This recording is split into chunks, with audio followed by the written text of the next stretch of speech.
Just when you need a shoulder.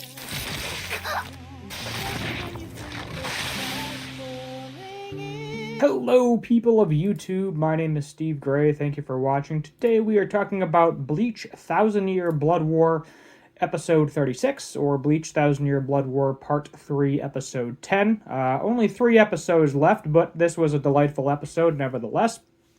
This was all about Nemu, or Nemuru, number 7. So Captain Kurasuchi designed multiple Nemus, trying to create an artificial soul that could become a Soul Reaper, and he became very successful with Nemu, and thought of Nemu as his child. And it wasn't until the left arm, unfortunately, killed Nemu that he realized that he was too soft, or his version of too soft. I mean, he just basically witnessed his child die in front of him, but he did end up taking her brain.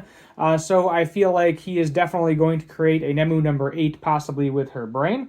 He designed her specifically in a way that to keep growing and accelerate growth. And then he also mentioned, I think it was the prefrontal cortex, part of the brain that helps the body justify staying in homeostasis, if you will. Throwing some science terms at you. So essentially, as long as the brain was connected to the body, Nemu was perfectly fine. But because the left arm ate Nemu's body, didn't eat the brain, it didn't have the control over it, and essentially grew to explosion. I think that's the simplest way I can describe it. That's how I kind of understood it too. So I believe the left arm is done at this point in time. It was kind of cool. At the end of this episode, we got to see Rangiku and Toshiro, a couple of my favorite characters, pop out at the end. He said that their lives have been drastically shortened by the zombification that they got from the one Quincy girl there. I'm trying to remember what her name is, or his name, or their name. Giselle. But he made them not zombies anymore. So Toshiro and Rangiku are back, but no longer zombies, which is always a positive. He goes on a pod with Zenpaki. Zaraki Kenpachi, sorry. He ends up going in a medical pod, so they're both getting healed up. And now Rangiku and Toshiro are going to take it from here. One of the heads of the Quincy's is defeated. I'm saying left arm is dead at this point in time. Kind of sad to see Nemu go.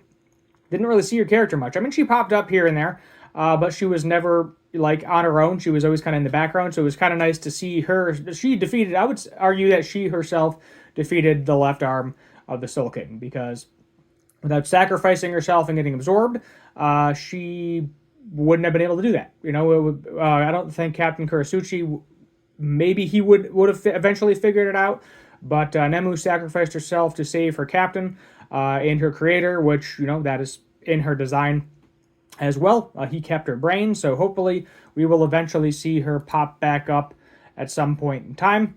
But sad to see her go, but I don't think she's really gone. So we'll see what happens. Overall, I'm going to give this one a solid 8 out of 10. I wish we got a little bit more backstory with Nemu. We didn't get a whole lot. You know, we just kind of saw her upbringing to a certain extent, an explanation of how she got created, what she is, and then she died.